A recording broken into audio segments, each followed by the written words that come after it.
이 시간 다 같이 자리에 일어나셔서 우리 주 하나님을 자유롭게 찬양하도록 하겠습니다.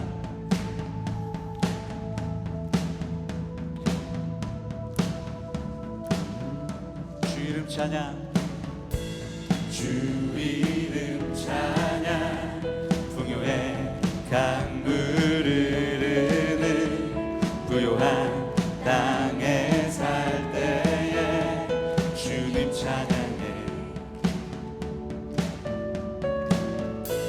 주 이름 찬양, 거칠은 광야와 같은 인생길 걸어갈 때도 주님 찬양해. 아멘. 모든 축복 주신 주님 찬양하리. 어두운 날이 다가와도 난 외치리. 주의 이름을 찬양해. 주의 이름을, 주의 이름을 찬양해. 영화로운 주 이름 찬양. 주 이름 찬양, 주 이름 찬양. 햇살이 나를 비추고 만물이 새롭게 될 때 주님 찬양해. 아멘. 주 이름 찬양, 가는 길 험할지라도 고통이 따를지라도 주님 찬양해. 모든 축복, 모든 축복 주신 주님 찬양하리. 어두운 날이 다가와도 난 외치리. 주의 이름을 찬양해. 주의 이름을, 주의 이름을 찬양해. 영화로운 주 이름 찬, 주 이름을, 주의 이름을 찬양해. 주의 이름을, 주의 이름을 찬양해. 영화로운 주 이름 찬양. 주의 이름을, 주의 이름을 찬양해. 주의 이름을, 주의 이름을 찬양해. 영화로운 주 이름 찬양. 주님은 주시며, 주님은 주시며, 주님은 찾으시네. 내 맘에 하는 말 주 찬양합니다.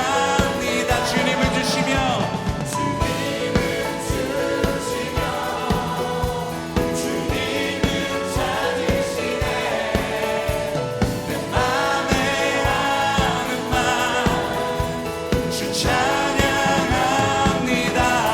주의 이름을 찬양해. 주의 이름을, 아멘. 주의 이름을 찬양해.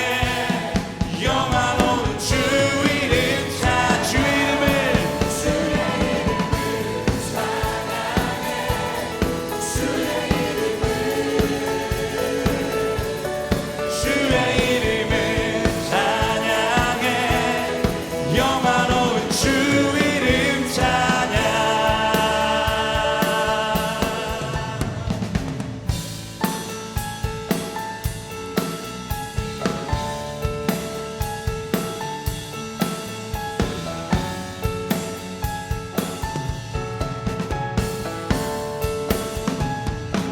새 힘머들이 주를 바랄 때, 주를 바랄 때, 우리 주를 바랄 때. 새 힘머들이 주를 바랄 때, 주를 바랄 때, 우리 주를 바랄 때. 주님 통치하시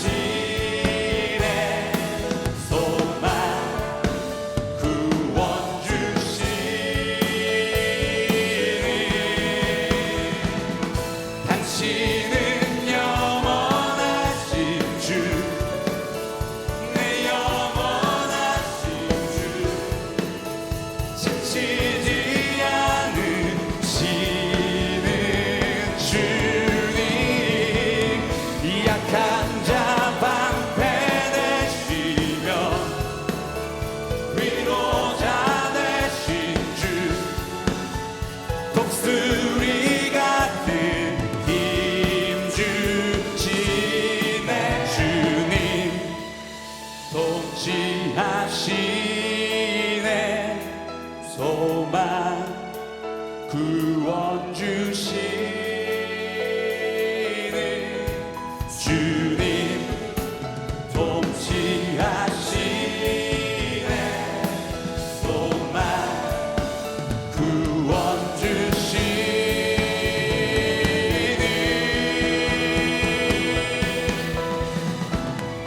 당신은 영원하신 주 내 영원하신 주 지치지 않으시는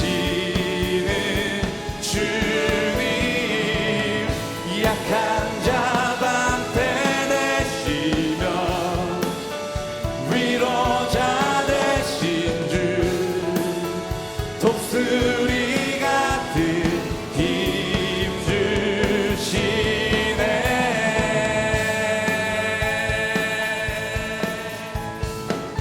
할렐루야 우리의 힘이 되시고 우리의 구원자 되신 예수 그리스도 앞에 가장 큰 박수로 영광 올려드립니다 할렐루야 아멘 주님 홀로 영광 받아 주시옵소서 할렐루야 아멘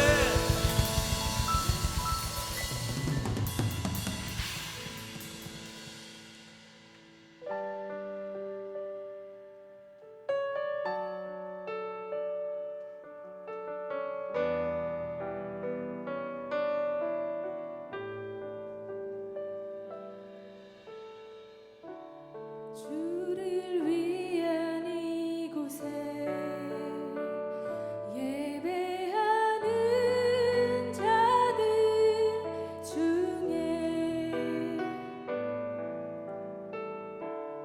그가 찾는 이 없어 주님께서 슬퍼하시네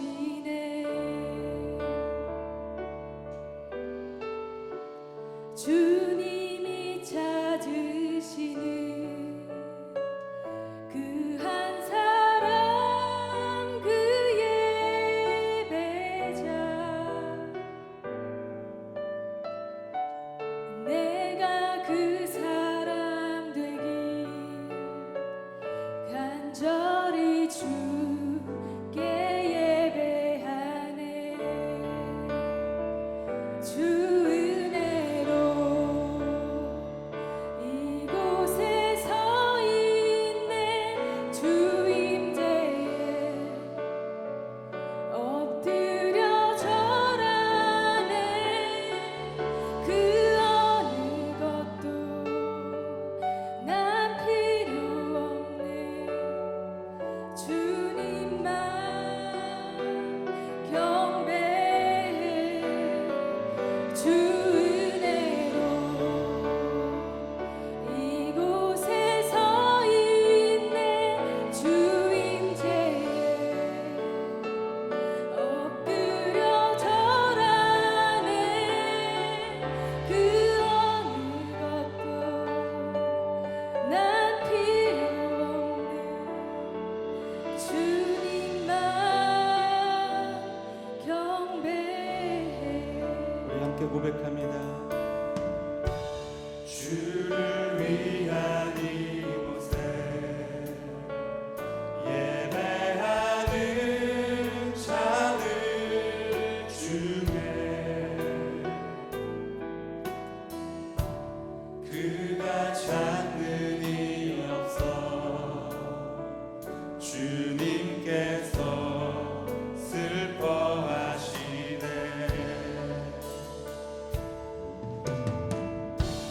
주님이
주내로 주내로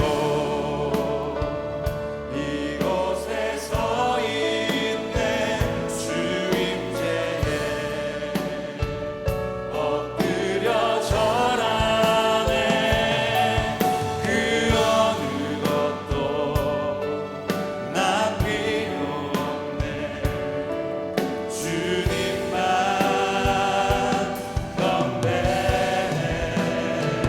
주내로 이곳에 서 있네 주 임재에 엎드려 절하네 그 어느 것도 난 필요 없네 주님만 경배해 주님께 드릴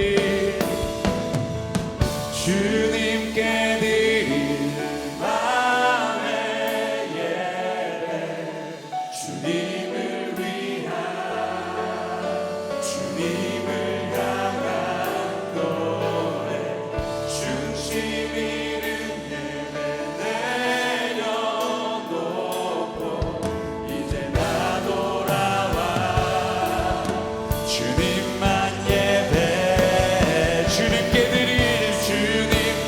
드릴 맘의 예배 주님을 위한 주님을 향한 노래 중심 있는 예배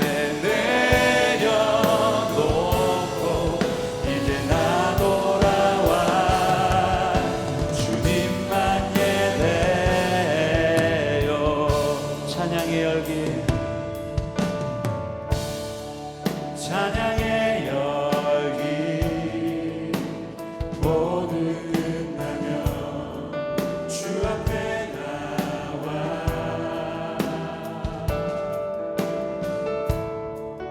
더욱 진실한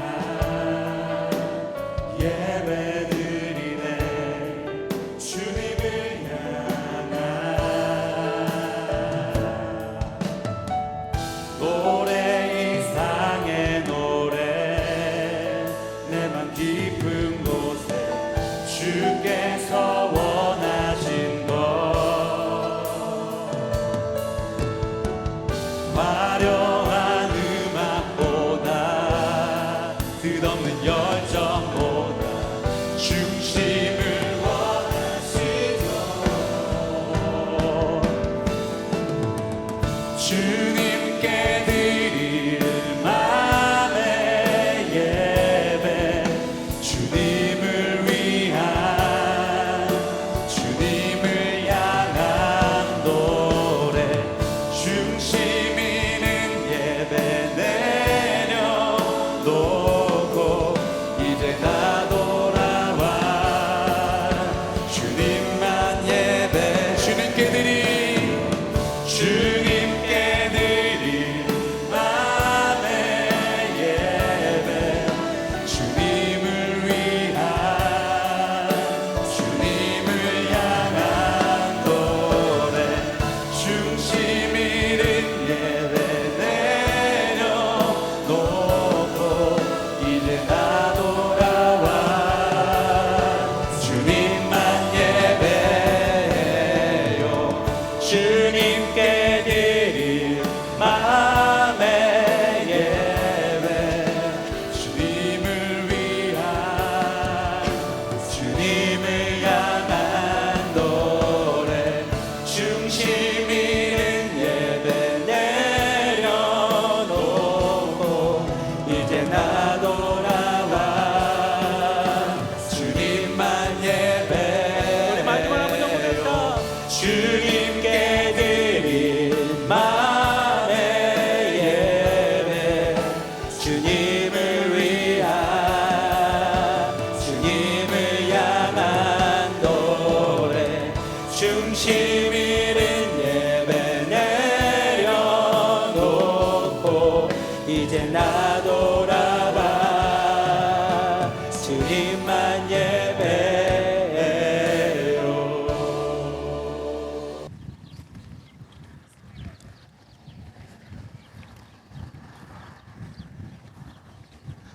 오늘부터 20주 동안 산상수훈 말씀을 여러분들과 함께 나누게 됩니다.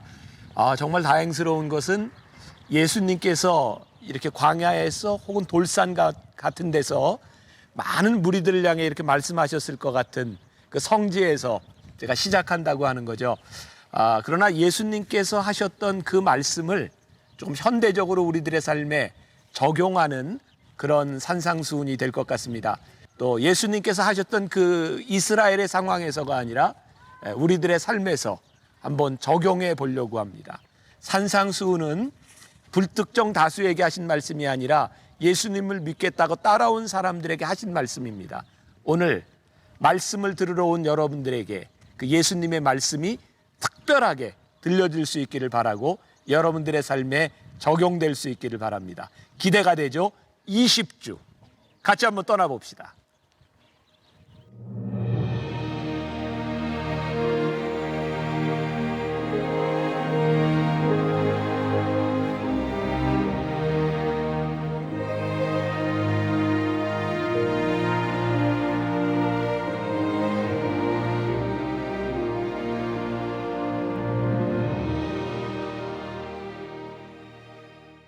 오늘 첫 번째 시간 복 있으라라고 하는 제목으로 말씀을 나누고 그 부제로 선택과 지혜라는 그런 부제로 말씀을 나누려고 합니다.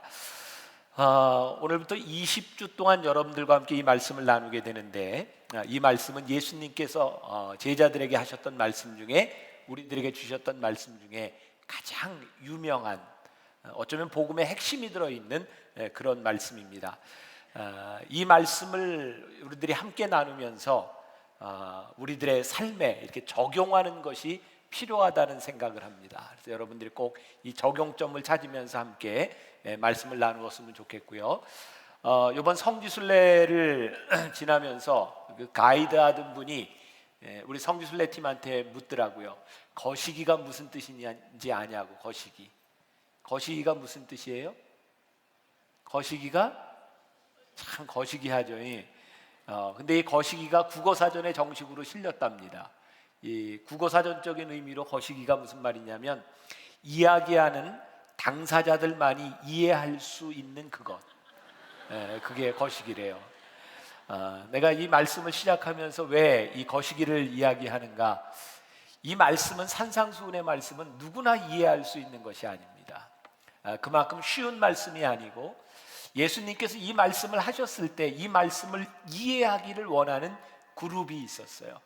우리가 이 말씀을 마치고 났을 때 20주가 지났을 때에 정말 하나님과 우리들 사이에만 알 수 있는 그 거시기가 이렇게 만들어질 수 있으면 좋겠다. 우리들의 신앙의 길을 틀 수 있는 그런 말씀이 되리라고 생각을 합니다. 오늘 말씀을 좀 이해하기 위해서 우리들이 먼저 보아야 될 것이 바로 마태복음 5장 시작하기 전 4장 23절부터 25절까지 나와 있는 말씀입니다. 우리 같이 한 목소리로 볼까요? 다 같이 시작. 예수께서 온 갈릴리에 두루 다니사 그들의 회당에서 가르치시며 천국 복음을 전파하시며 백성 중에 모든 악한 것을 고치시니 그의 소문이 온 수리아에 퍼진지라. 사람들이 모든 앓는 자 곧 각종 병에 걸려서 고통당하는 자, 귀신 들린 자, 간질하는 자, 중풍병자들을 데려오니 그들을 고치시더라. 갈릴리와 데가볼리와 예루살렘과 유대와 요단강 건너편에서 수많은 무리가 따르니라. 자, 여러분 마태복음 1장에는 예수님의 족보가 나오고요. 쭉 이렇게 나오다 4장에 가면 예수님께서 시험산에서 시험당하신 장면이 나오고 이제 5장에서 예수님이 이 산상수훈을 말씀합니다. 그러니까 이 5장쯤 되었을 때는 예수님께서 공적으로 사역을 시작하신 지가 얼마 안 되는 시점입니다. 지도를 한번 볼게요. 갈릴리가 있어요. 저기 갈릴리 있는 데가 갈릴리 바다 있죠. 갈릴리 지역 그 밑에 사마리아, 유대, 예루살렘, 데가볼리 저런 지역들이 있는데 오늘 여기 말씀해 보니까 저기에 있는 온 지역의 사람들이 예수님께 모였더라라고 되어 있어요. 제가 지난주에 저기에 있다 왔지만 옛날의 교통 상황을 생각한다고 하면, 옛날 시대를 생각한다고 하면 그 짧은 시간 안에 그 많은 사람들이 예수님의 소문을 듣고 모였다고 하는 것이 이게 보통 센세이셔널한 이야기가 아닙니다. 그러니까 예수님이 행하셨던 기적이 얼마나 놀라운 일이었는지 그 소문을 듣고 많은 사람들이 예수님께 모이게 되었어요. 오늘 마태복음 5장 1절이 이렇게 시작하죠. 예수께서 무리를 보시고 산에 올라가 앉으시니 어떻게? 제자들이 나온지라. 이 말씀을 해석하는 여러 가지가 있는데, 여기에 과연 예수님의 제자들만 나왔겠느냐, 수많은 무리들 중에 예수님의 제자들이 앞으로 나왔겠느냐, 뭐 여러 가지 이야기들이 있어요. 그 유진 피터슨이라고 하는 사람은 이 부분을 이렇게 해석하고 있습니다. 예수께 배우고 그분께 인생을 건 사람들도 함께 올라갔다. 예수께서 자리에 앉으셔서 산행에 함께한 사람들을 가르치셨다. 여기서 제일 중요한 말씀이 뭐냐면, 그분께 인생을 건 사람들도 함께 올라갔다. 여러 가지로 해석이 될 수 있지만 저에게 있어서 여러분들과 함께 우리들이 분명히 알아야 될 부분들이 있다고 하면, 예수님께서 이 말씀을 하셨을 때 예수님께 인생을 건 사람들도 올라갔을 것이고, 또 하나는 이 말씀을 듣고 예수님께 인생을 건 사람도 생겼을 것이다 라는 겁니다. 여러분, 우리가 믿음이 뭔가요? 여러분, 우리가 예수를 믿는다라고 하는 게 뭔가요? 예수님을 믿는다라고 하는 것은 우리들이 세상을 살아가며 믿을 만한 많은 것 중에 또 하나의 믿을 만한 것을 믿는다는 것이 아닙니다. 믿음이라고 하는 것은 이 세상 모든 것 가운데서 오직 내가 주님을 믿고 따르기로 결심하는 것이 믿음입니다. 적어도 이 기독교가 2000년 동안 우리들에게 이 말씀이 되어서 우리들의 삶을 움직이고 이 땅을 변화시켰던 것은 이 땅 위에 목숨을 걸고 예수를 믿었던 그 사람들 때문에 오늘날 우리들이 복음을 접할 수 있고, 이 복음 때문에 수없이 많은 사람들의 인생이 바뀌었어요. 제가 연초에 여러분들에게 그런 도전을 냈죠. 여러분들은 팬입니까? 여러분들은 제자입니까? 요즘 야구가 대단합니다. 잠깐 쉬는 동안 야구 지금 기아하고 삼성하고 아직 0대0이에요. 또 괜히 또 스마트폰 키지 말고 배영수가 아주 잘 던지고 있어요. 근데 그 해설자가 오늘 그 운동장에 표를 구하지 못하고 돌아간 사람이 많이 있다 그래요. 사람들이 야구에 열광합니다. 요즘 최희섭이 무척 잘 치고요. 요즘 우리를 기분 좋게 하는 것은 류현진, 그 다음에 추신수. 와, 우리를 정말 기분 좋게 하죠. 우리들이 열광합니다. 여러분들이 아무리 열광해도 여러분들이 그 야구 선수들을 닮아가지 못합니다. 여러분들이 아무리 응원한다고 여러분들이 추신수 발끝이나 따라가겠습니까? 류현진 발바닥의 때만큼이나 여러분들이 따라가겠습니까? 아무리 응원해도 그런 일들은 일어나지 않습니다. 그러나 우리가 제자가 된다고 하는 것은 단순히 우리가 환호하는 것이 아니라 그분을 닮아가는 것을 의미합니다. 우리가 예수님을 따라가겠습니다라고 하는 것은 내가 점점 예수님을 닮아가겠습니다라고 하는 의미이고, 우리들이 산상수훈 말씀을 듣는다고 하는 것은 그 말씀 때문에 우리의 인생이 변한다는 것을 의미합니다. 저는 오늘 여러분들과 함께 이 말씀을 20주 동안 이제 시작하면서 그런 기대를 가집니다. 하나님, 누군가 이 말씀 때문에 인생이 변하는 사람이 있게 하여 주옵소서. 신앙의 중간 단계에서 신앙의 팬으로 머무르는 사람이 아니라 누군가 제자의 삶을 살아갈 수 있는, 인생이 바뀌어지는 누군가가 이들 가운데 나오게 하여 주옵소서. 우리들이 적어도 그런 마음을 가지고 이 말씀을 들었으면 좋겠다는 생각이 들어요. 저 안산에 있는 김학중 목사님이 믿음 불패라고 하는 책을 썼는데 거기에 그런 말을 합니다.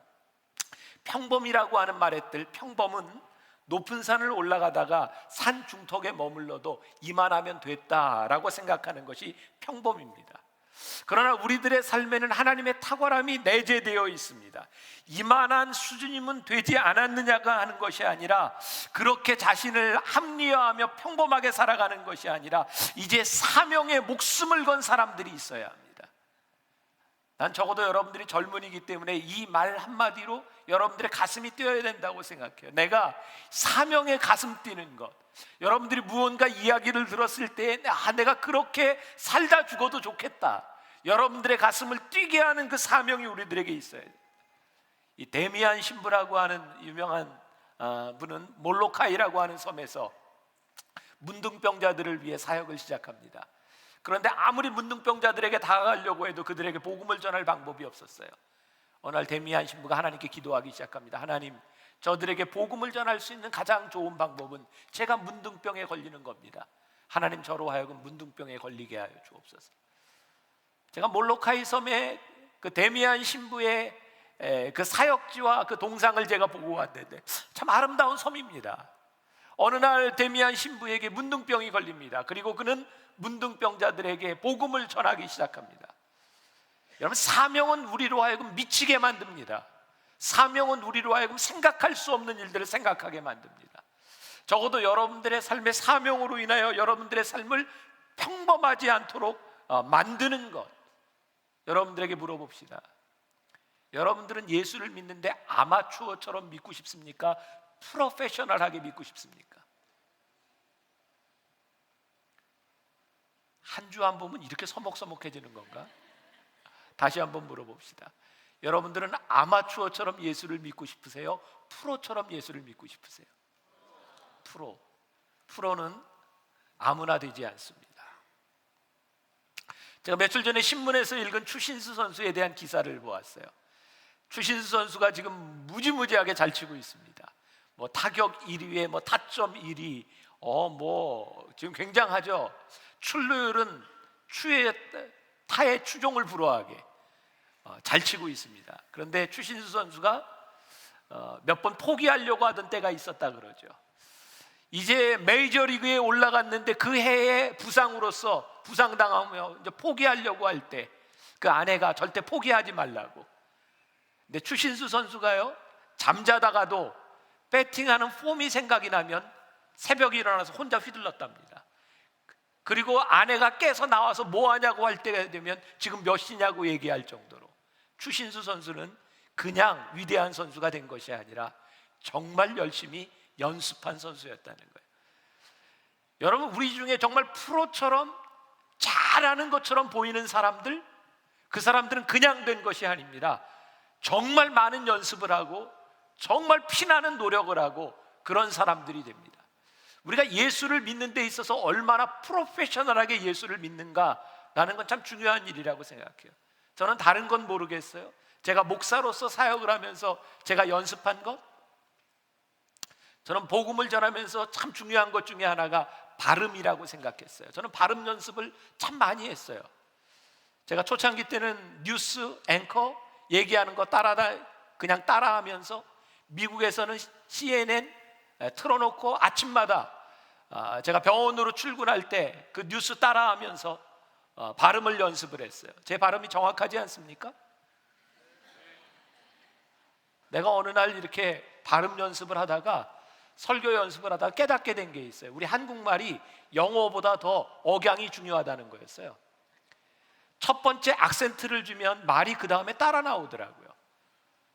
여러분들, 제가 설교할 때 제가 말하는 걸 유심히 보세요. 제가 꼭 악센트를 말 앞에 둡니다. 말을 정확하게 하기 위해서.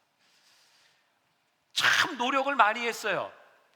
남들은 어떻게 목사님 그렇게 발음이 좋습니까? 라고 얘기하는데 연습을 참 많이 했어요. 이 설교를 준비하기 위해서 저는 참 오랜 시간 동안 말씀을 묵상을 합니다. 절대로 거저되지 않습니다. 누가 나에게 그런 얘기, 어쩌면 목사님은 딱 앉은 자리에서 설교를 다 씁니까? 지금 내가 7페이지를 썼는데 이 설교 딱 앉아서 끝날 때까지 7페이지를 아무것도 안 보고 다 씁니다. 놀랍죠? 놀래주세요. 네. 그런데 그렇게 되기까지 얼마나 많은 책을, 얼마나 많은 묵상하는 시간을 가졌기 때문에 앉은 자리에서 그가 될 수 있는가는 사람들이 보지 않습니다. 사람들은 나한테 그렇게 얘기해요. 목사님은 너무 쉽게 설교 준비를 합니다. 그 쉽게 준비하기까지의 과정을 보려고 하지 않습니다. 누군가 크리스찬들을 향해 이렇게, 당신은 정말 신실하게 예수를 참 잘 믿는군요. 그 예수를 잘 믿기 위해서 얼마나 몸부림치고 얼마나 기도하고 얼마나 말씀에 매어 달렸는지를 보려고 하지 않습니다. 여러분들이 프로 같은 크리스찬이 된다고 하는 것은 거저되는 것이 아닙니다. 여러분들이 하나님의 말씀 앞에 어떻게 서느냐라고 하는 것, 여러분들이 어떤 선택을 하느냐 굉장히 중요한 일입니다. 어제 저녁에 빵을 사러 빵집에 갔어요. 너무 빵이 맛있게 생긴 거예요. 2주 만에 한국에 돌아왔더니 먹고 싶은 게 너무 많고 빵이 정말 한국의 빵은 그래서 그 직원한테 물어봤어요. 내가 이걸 다 살 수는 없고 이 중에서 살 안 찌고 맛있는 것 좀 골라달라고. 그랬더니 없대요. 내가 식당에 갈 때마다 종업원들을 당황스럽게 만드는 것은 그겁니다. 내가 주문할 때 살 안 찌고 맛있는 거 주세요. 그런 건 없답니다. 여러분, 음식을 맛있게 먹고 살이 찌든가 살이 안 찌려면 좀 맛없는 걸 먹든가 둘 중에 하나를 선택하는 수밖에 없습니다. 둘 다를 얻을 수 있는 건 없어요. 여러분들이 지금 여기에 서 있는 여러분들의 모습은 지금까지 여러분들이 선택했던 여러분들의 삶의 모습입니다. 그런데 우리는 늘 누구 때문에 나는 어쩔 수 없이 이렇게 됐노라고 얘기하지만 그 어쩔 수 없는 모든 일들이 여러분들의 선택이었다는 것을 여러분들은 절대로 부인할 수 없습니다. 우리가 복음을 따라 살아가느냐 말씀대로 살아가느냐 마느냐라고 하는 이 모든 것들은 역시 우리 선택에 대한 문제입니다. 그런데 우리들이 얼마나 지혜로운 선택을 하는가에 대한 부분이겠죠. 이제 오늘부터 시작하는 이 산상수훈 20주 동안 우리는 하나님 앞에서 지혜로운 선택을 하는 것을 배우게 됩니다. 왜냐하면 다음 주부터 예수님께서 철저하게 세상의 논리들을 깨고 있는 것을 보게 됩니다. 세상은 너희에게 이렇게 말하였으나 나는 너희에게 이렇게 말한다. 철저하게 마태복음 5장부터 7장까지 예수님은 이 세상의 가치관과 다른 새로운 가치관을 우리들에게 말씀하고 있고 그것을 우리들의 삶에 적용하기를 원하고 계시기 때문에 그래요. 조엘 오스틴이 쓴 행복의 힘이라고 하는 책에 보면 이런 이야기가 나요. 두 친구가 아침에 길을 가다가 신문 파는 작은 그 매점으로 들어가게 됩니다. 점원에게 미소를 지으면서 이게 신문을 사려고 하는데 그 점원은 퉁명스럽게 이야기를 합니다. 근데 이 사람은 점원에게 오늘 하루 즐겁게 지내세요? 인사하고 나옵니다. 친구가 얘기합니다. 저 점원은 맨날 저렇게 불친절한가? 늘 그래. 자네는 근데 늘 이렇게 즐겁게 얘기하고 늘 그래. 자네는 왜 그러지? 나는 저 사람 때문에 내 기분을 망치고 싶지가 않아. 저 사람이 나에게 어떻게 대하든 나는 즐거운 하루를 보내기로 결심했어. 여러분, 선택이라고 하는 것은요, 우리는 늘 누구와 상대적인 것이라고 생각하지만 결국 그 상대적인 것에 대한 행동은 여러분들의 것입니다. 이 성경의 복음은 우리들에게 끊임없이 이야기합니다. 환경이 어떻든 누가 멀었든 너희는 복음에 너희들이 결단하는 사람이 되라. 이것이 복음이고 이것이 말씀입니다. 여러분들이 재밌게 읽을 수 있는 책입니다. 허태균 씨가 쓴 가끔은 제정신이라고 하는 책. 가끔은 제정신. 이 책에 나오는 이야기를 내가 조금 읽어드릴게요. 사람들은 항상 더 좋은 것, 더 완벽한 것, 가능하면 단점이 적은 것을 찾는다. 그것도 같은 가격에, 심지어 더 싼 가격에. 하지만 세상에 그런 것은 없다. 우리가 현실에서 마주하는 선택은 외모는 멋지고 성격은 착하지만 능력이 조금 떨어지고 돈이 없는 상대 A와 외모는 너무 후지고 성격도 지랄 같지만 능력이 뛰어나고 돈이 많은 상대 B 중에서 무엇을 얻는 대신 무엇을 포기할 것인가를 결정하게끔 강요받는 것이다. 현대 소나타와 르노 삼성의 SM5 사이에서 무엇을 살까 고민해보자.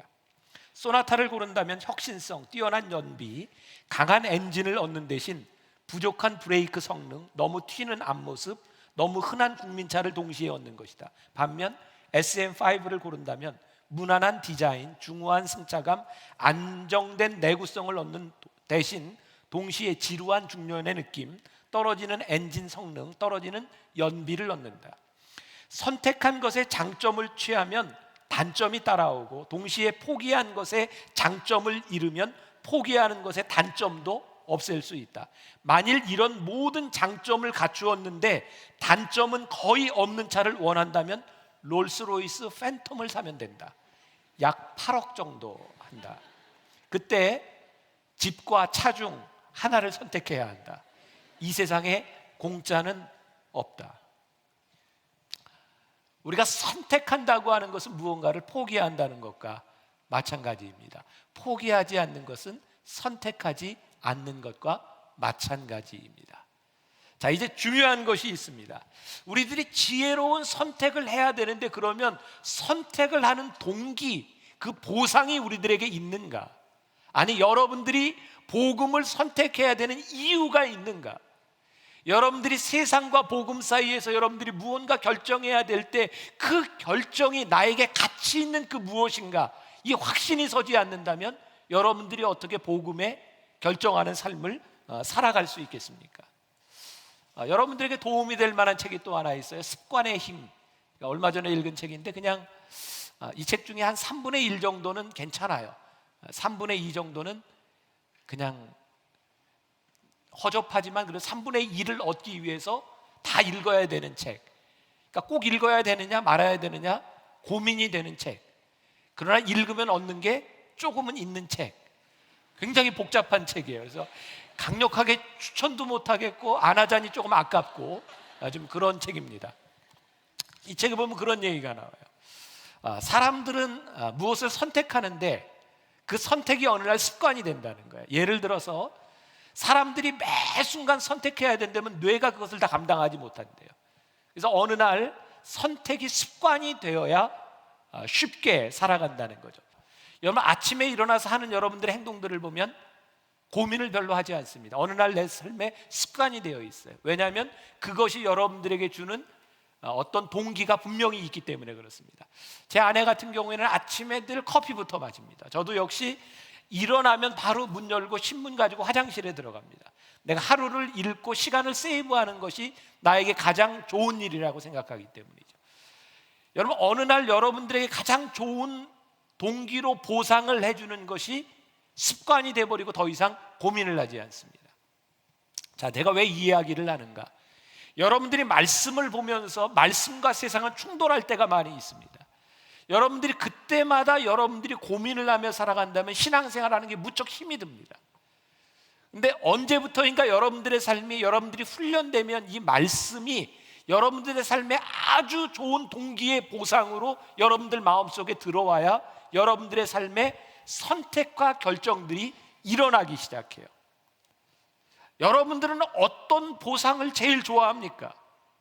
세상에 많은 사람들은 물질, 여러분들이 일하는 이유 돈, 여러분들이 무언가를 얻기 위해서 여러분들이 일을 합니다. 그렇게 여러분들은 선택하고 살아갑니다. 그런데 산상수훈에서 하나님께서 우리들에게 말하시는 이 보상의 동기는 세상의 것과 조금 다른 겁니다. 뭐냐면 하늘의 상입니다. 오늘 본문 말씀 11절과 12절 우리 같이 한번 봉독해 보겠습니다. 시작. 나로 말미암아 너희를 욕하고 박해하고 거짓으로 너희를 거슬러 모든 악한 말을 할 때 너희에게 복이 있나니 기뻐하고 즐거워하라. 하늘에서 너희의 상이 큼이라. 너희 전에 있던 선지자들도 이같이 박해하였느니라. 오늘 말씀해 보니까 나로 말미암아 너희를 욕하고 박해하고 거짓으로 너희를 거스려 모든 악한 말을 할 때 어떻게 해요? 너희에게 복이 있다. 이게 우리들에게 보상의 동기로 이게 와지는가? 아니, 내가 욕 먹는데 복이 있어? 이게 복으로 느껴져야 여러분들이 복음 때문에 욕을 먹지, 이게 여러분들에게 보상의 동기로 느껴지지 않는데 어떻게 여러분들이 욕을 먹겠습니까? 기뻐하고 즐거워하라. 하늘에서 너희의 상이 큼이라. 예전에 있던 너희 선지자들도 너희처럼 이렇게 박해를 받았느니라. 이것이 우리들에게 분명히 보상의 동기로 와지지 않는데, 유진 피터슨의 메시지 성경에서는 이 부분을 이렇게 표현합니다. 사람들이 내 평판을 떨어뜨리고 너희를 깔보거나 내쫓거나 너희에 대해 거짓을 말할 때마다 너희는 복을 받은 줄로 알아라. 그들이 그렇게 하는 이유는 진리가 너무 가까이 있어서 그들이 불편을 느끼기 때문이다. 세상이 우리들에게 욕을 할 때, 아, 저 사람들이 지금 우리에게 욕을 하는 이유가 진리 앞에서 불편하구나, 내가 진리의 길을 걷고 있구나, 이것이 분명하지 아니하면 우리들이 어떻게 핍박을 받고 살아갈 수 있겠는가? 히브리서 11장에 보니까 모세는 백성들과 함께 고난받기를 즐겨했다. 오히려 이 세상에 잠시 죄악의 낙을 누리는 것보다 백성들과 함께 고난받기를 좋아했는데, 이는 그가 눈에 보이지 아니하는 하나님을 의식하고 그는 상 주시는 이심을 바라보았기 때문에 이 세상에서 능히 고난을 받으며 살아갔다. 오늘 산상수훈 말씀이 우리들의 신앙의 아주 본질적인 부분을 건드리는 것이 무엇인지 아세요? 여러분들이 지금까지 그렇게 중요하게 생각했던 보상, 그것이 아닌 하늘의 상을 우리들이 보며 살지 않으면 너희들은 절대로 이 복음의 삶을 살지 못한다라는 것입니다. 여러분들에게 도전하며 묻고 싶은 것이 있습니다. 여러분들은 하늘의 상을 바라봅니까? 아니면 내가 죽으면 모든 것이 다 끝난다고 생각하세요? 내가 죽음으로 모든 것이 다 끝난다고 생각하는데 어떻게 우리들이 하늘의 상을 바라는 행동을 할 수 있겠습니까? 이건 우리 복음의 핵심적인 부분입니다. 우리들에게 영생이 없다면, 하나님이 우리에게 영생을 주시는 일이 없다면 우리들이 어떻게 복음대로 살아갈 수 있겠습니까? 마음이 가난한 자는 복이 있나니, 온유한 자는 복이 있나니, 마음이 깨끗한 자는 복이 있나니, 복이 있나니, 복이 있나니. 이 blessing, 복을 주시고 있죠. Be blessed, 너희들은 복이 있다.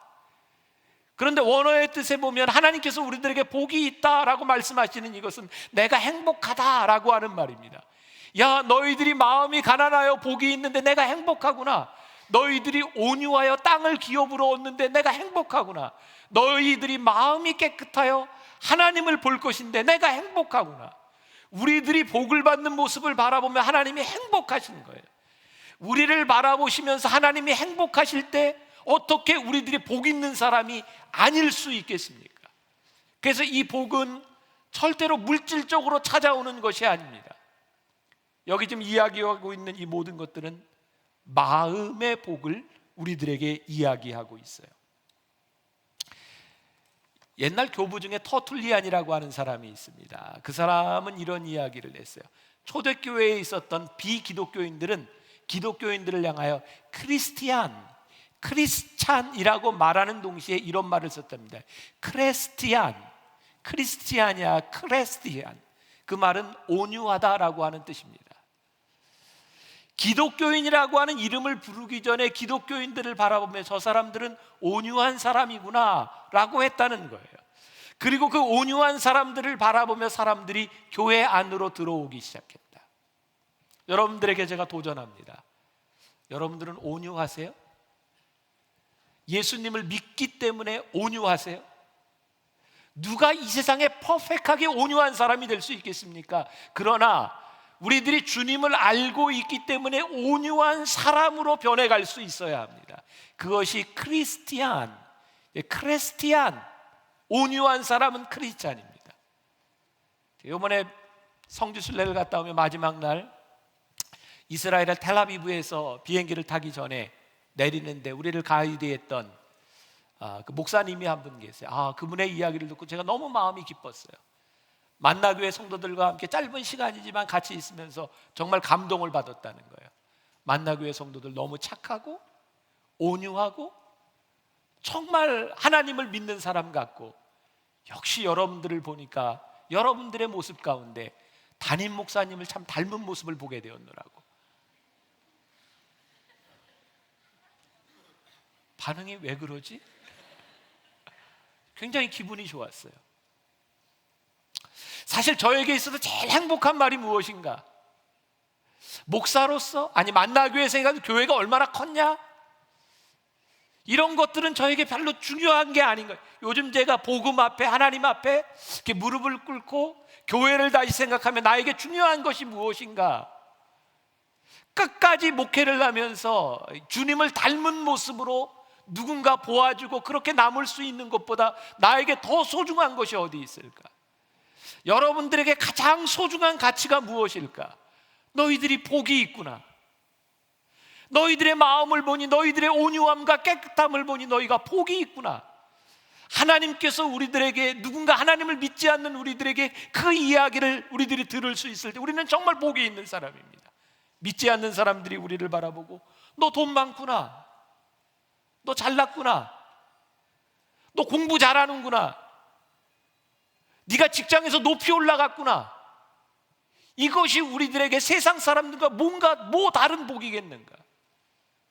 하나님께서 우리들에게 말씀하시는 것, 그것은 또 다른 차원의 보상이에요. 제가 몇 달 전에 한 지방에 큰 교회 집회를 인도하러 가게 되었어요. 설교하러 올라가는데 여러 교인들이 저하고 이렇게 악수를 합니다. 말씀을 마치고 내려왔는데 또 저하고 악수하려고 줄을 서 있어요. 사람들이 소근소근거립니다. 강사 목사님하고 빨리 악수해, 그래야 복 받지. 그래서 제가 악수를 하는데 제가 기분이 좋았겠어요, 나빴겠어요? 아니, 저하고 악수하면 복 받겠다는데 제가 기분 나쁠 게 뭐 있어요? 악수했어요. 그런데 그 사람들이 뭔가 잘못 생각하고 있는 것 같아요. 저하고 악수해서 복 받을 일 하나도 없어요. 제가 무슨 능력으로 제가 악수하는데 복을 줍니까? 제가 무슨 능력으로 저하고 악수하는데 병이 낫겠습니까? 단지 저에게 장점이 있다면 손이 예쁘다는 거, 손이 따뜻하다는 거, 그거 말고 제가 없어요. 근데 더 심각한 것은 강사 목사와 악수를 해서 그들이 얻을 수 있는 복이라고 하는 게 뭔가? 아, 강사 목사님하고 악수하면 사업이 잘 될 거야, 돈을 잘 벌 거야, 병이 나을지도 몰라. 설교하러 온 목사가 이 말씀을 통해 기대하고 있는 것이 무엇인가? 성경은 우리들에게 합니다. 그게 아니라는 거예요. 너희들에게 주려고 하는 것, 그것은 그 물질적인 축복이 아니라 너희들이 하나님의 복을 받을 만한 사람이 되어라. 우리는 복을 받을 만한 사람이 되려고 하지 않고 복을 구해요. 이런 것을 우리들이 기복신앙이라고 해요. 하나님은 우리들의 삶이 바뀌어서 복 받을 수 있는 사람 되기를 원했어요. Be blessed. 너희들이 복을 받을 만한 사람이구나. 내가 너희를 보니 행복하구나. 그런데 정말 우리의 모습을 보면서 하나님께서 행복하실까? 정말 이게 우리들이 복 받은 모습일까? 복을 받을 만한 자격과 복을 받을 만한 삶을 살지 못하는 사람에게 주어진 복은 복이 아닙니다. 그것은 저주입니다. 요번 광야를 순례하며 8주 동안, 요번 8주 설교를 준비하면서 광야에서 이스라엘 백성들이 얼마나 힘들었는가를 실감했어요. 정말 이 모래바람이 비처럼 내리는데 얼굴과 손에 맞으면 따가워요. 그런 광야를 걷고 정말 눈만 남겨놓고 다 가리고 그 광야를 걸으며, 정말 이런 광야 가운데 중간에 오아시스가 있다고 하는 것이 신기할 정도인 것을 바라보며, 그 광야 가운데서 하나님께서 이스라엘 백성을 가르치기 원하셨던 것은 그들에게 가나안 땅을 주는 것보다 하나님의 사람이 되는 것을 가르치기를 원하셨다는 게 얼마나 가슴에 와닿았는지 몰라요. 오늘부터 20주 동안 여러분들에게 주님께서 우리들에게 말씀하셨던 복음의 정수, 20주 동안 우리들이 배우게 됩니다. 여러분들의 마음에 기대감이 있었으면 좋겠고요, 여러분들이 이번 기간을 지나는 동안 말씀에 집중할 수 있으면 좋겠어요. 남은 생각에 여러분들 계속되는 매일 묵상들이 나와 있고요, 저는 여러분들이 20주 동안 이 말씀 가운데 여러분들이 사로잡힐 수 있으면 여러분들의 삶이 바뀌어질 수 있으리라고 저는 믿습니다. 왜? 주님 앞에 말씀을 듣기 위하여 나왔던 사람들의 삶을 바꾸어 주신 말씀이기 때문에 하나님께서 원하시는 것이 무엇인지를 우리들에게 분명히 말씀해 주고 있기 때문에 우리들에게도 그 가능성이 열려 있다고 믿습니다. 우리 20주 동안 여러분들이 말씀을 기대하는 사람들이 되었으면 좋겠고, 오늘 하나님 앞에 하나님, 제가 올바른 선택을 할 수 있는, 정말 하늘의 상을 바랄 수 있는 그런 사람이 되기를 원합니다. 우리 마음이 상한 자를 고치시는 주님, 우리 함께 찬양하며 여러분들 결단할 수 있으면 좋겠습니다.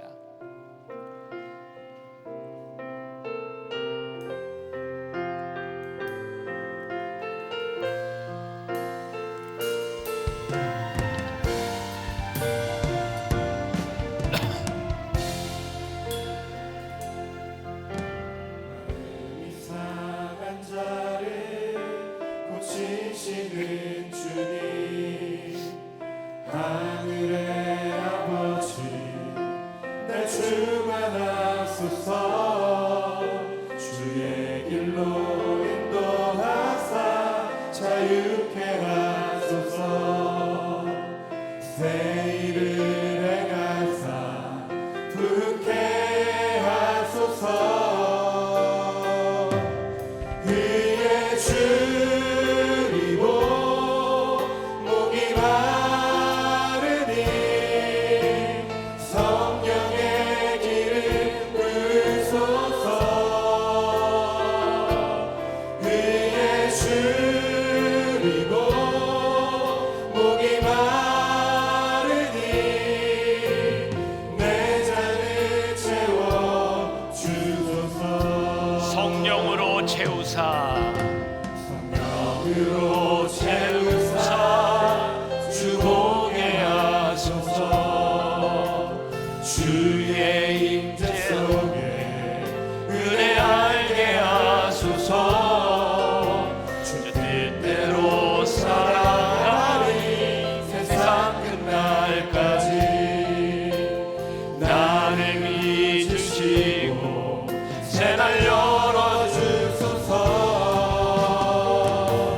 그의 줄이고 목이 마르니 성령의 길을 부으소서.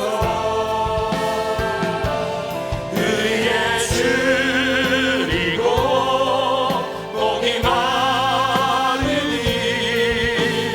내 잔을 채워 주소서. 의에 줄이고 그의 줄이고 목이 마르니 성령의 길을 부으소서.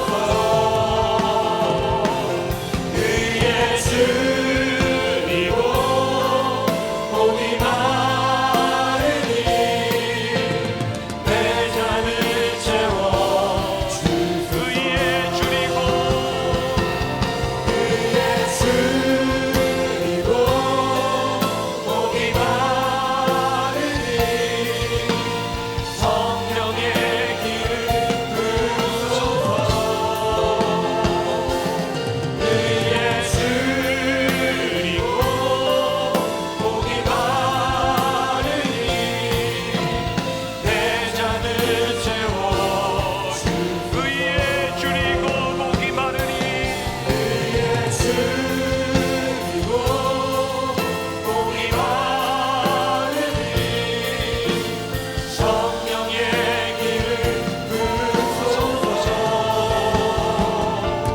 그의 줄이고 목이 마르니 내 잔을 채워 주소서.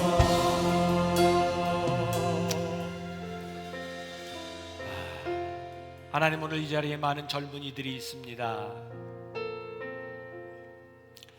우리들의 삶에 앞으로 선택할 일이 참 많이 있을 것입니다.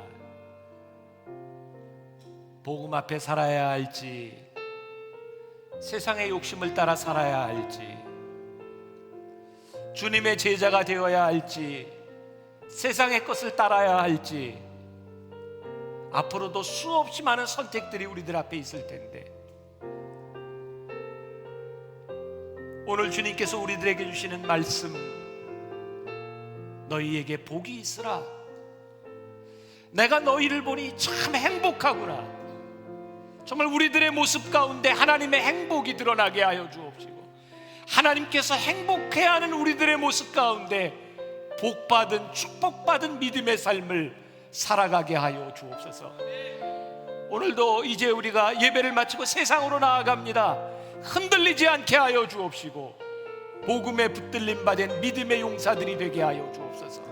오늘도 하나님 앞에 드려진 귀한 예물들을 기억하시고 이 예물들이 쓰여지는 곳마다 주님의 강권적인 역사와 믿음의 역사가 나타나도록 축복하여 주옵소서. 지금은 우리 주 예수 그리스도의 은혜와 하나님 아버지의 무한하신 사랑과 성령의 인도하심이 주의 복된 자들이 되어 살기를 원하는 당신의 사랑하는 모든 백성들 위해 지금부터 영원까지 함께 하시기를 간절히 축원하옵나이다. 아멘.